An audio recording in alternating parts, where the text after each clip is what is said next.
sections of the brain.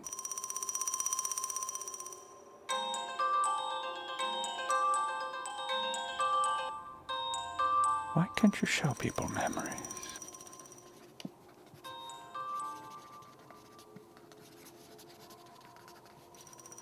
Is the choice in the universe? Negative brain activity. There is no direction to time or space. Complex brain malfunction. Grandfather paradox versus knowledge paradox. Can you experience someone else's thought? Space becomes time. There is a brain inside your brain. The universe moves from order to disorder. Inevitable memory. Is this just in my head? Why can't I remember yesterday? Silent language. Time is to puzzles as space is to riddles. Can't see memories, must remember memories. Unconscious state. Positive brainwaves.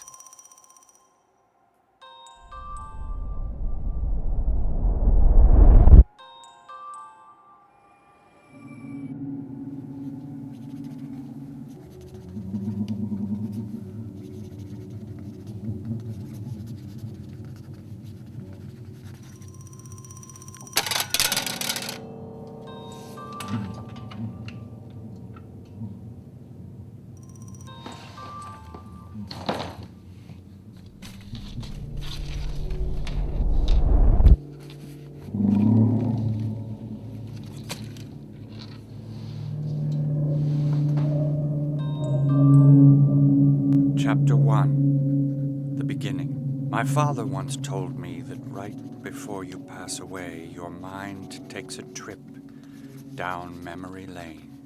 He said that it's a flash of emotional images that your brain produces of memories and thoughts that show your true character. 80% of people don't believe in this theory, and the other 20% of people can't stop obsessing over it. The reason why so many people believe that this memory time travel theory is a hoax is because it has not yet been proven by science. That's why I, Professor Charles James Woods, have taken it upon myself to study and document every step of this memory time travel experiment process. I have collected many of my own home videos and short films that I have made throughout my life. Hopefully, watching these old films will trigger my isolated memories that have been lost. Chapter 2. What's happening to me? I'm writing these journal entries to myself because it is becoming too stressful to piece the clues together every day. It seems that I have lost my memory about 5 or so years ago. Unfortunately, it is both my long-term and my short-term memory that is affected. In other words, I can't remember anything that ever happened to me unless it is captured on film, photographs, or in writing. I have received many letters from my doctor informing me that I only have a total of 4 months left before this disease takes over my brain. The test shows that approximately every hour, my memory gets wiped clean, like an elementary school chalkboard after class has been let out for summer. So Dr. Oxnard has taken the liberty of sending me an hourglass as a gift, so I can at least have some sense of physical time. I'm scared to venture out into the real world. Will I forget where I live? Will someone notice me who once knew me? What will I say? I feel as if I no longer exist in this world.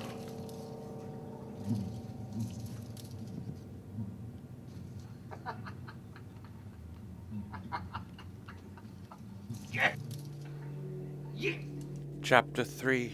Conclusions. I have come to the conclusion that Dr. Oxnard is correct with his diagnosis. I was hesitant at first, but now I understand entirely.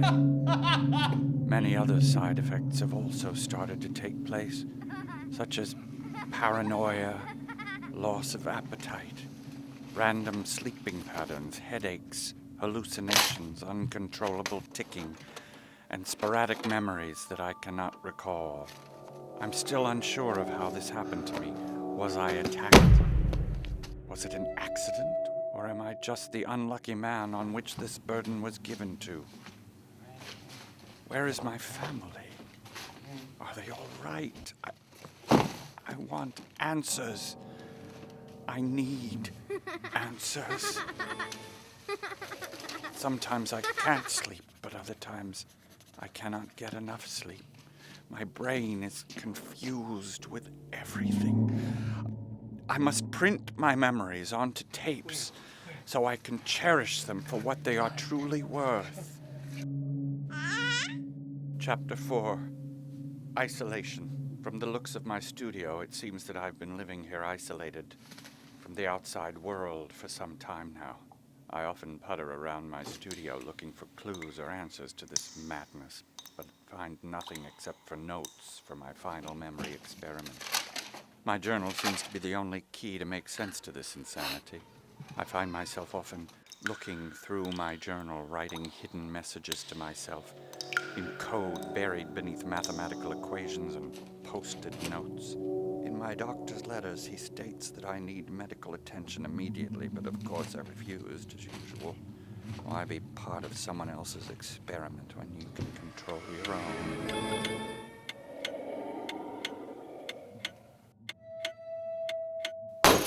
Chapter 5. Someone's watching me.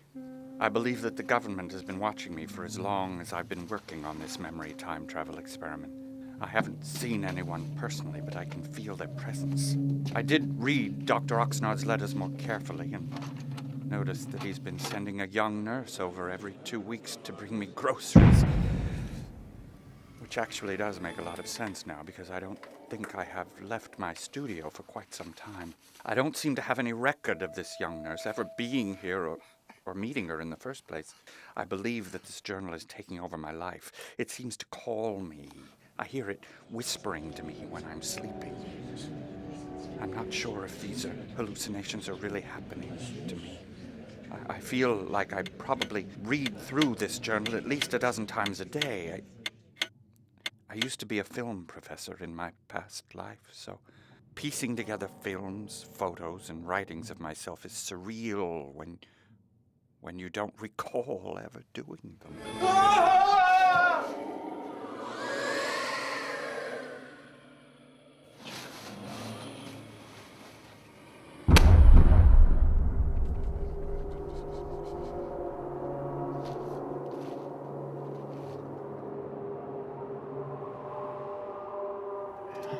Chapter 6. What it feels like to remember. This experiment is almost at its peak. I truly believe that this memory time travel helmet will actually work with no problems whatsoever. I've been watching many of my old home videos to stimulate hidden brainwaves that are trapped by this deadly disease. Hopefully, all of the home videos have triggered something, or this experiment may not work entirely.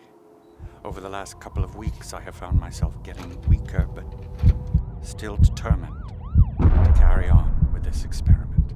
It's hard to live when you're not quite sure what is happening around you. It is actually very dangerous and obnoxious, especially working on such a precise experiment. I feel like there is an enormous gaping hole in my soul that will never be found unless this experiment successfully works. Then I will feel whole again. I wonder what it will feel like to remember memories. Chapter 7. A form of shock therapy. I'm sorry to say, but this is my final journal entry. It seems that I have finished with my studies and am ready to pursue my final memory time travel experiment. Looking back at my old films, photos, and writings that I have done over the years makes me wonder who I actually am. I have come to the conclusion that this memory experiment will either cure this disease or destroy me entirely. If my calculations are correct, then hopefully it will cause a chain reaction and trigger a spark, which will cause a form of shock therapy to take place throughout my brain and then quickly move throughout my whole body. This is a risky procedure that I am willing to go all the way with. This is my moment of truth. I am doing this experiment today.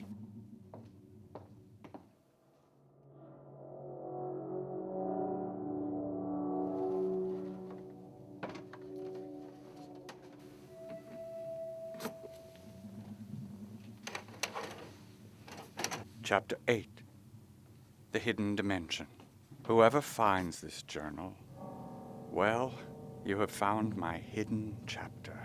Hopefully this means that I have successfully finished my memory lane experiment.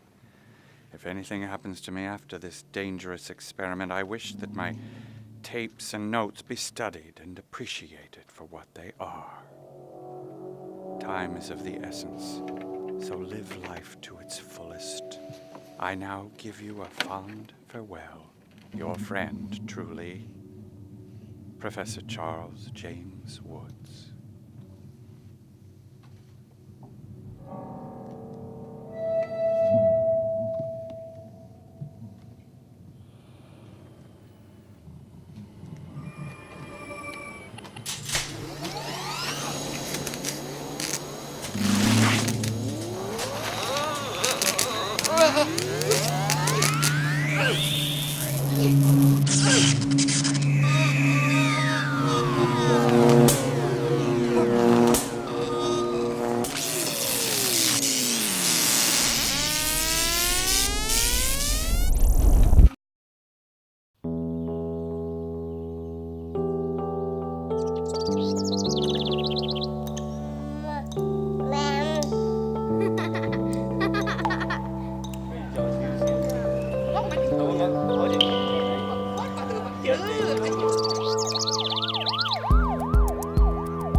Everything comes together in the end.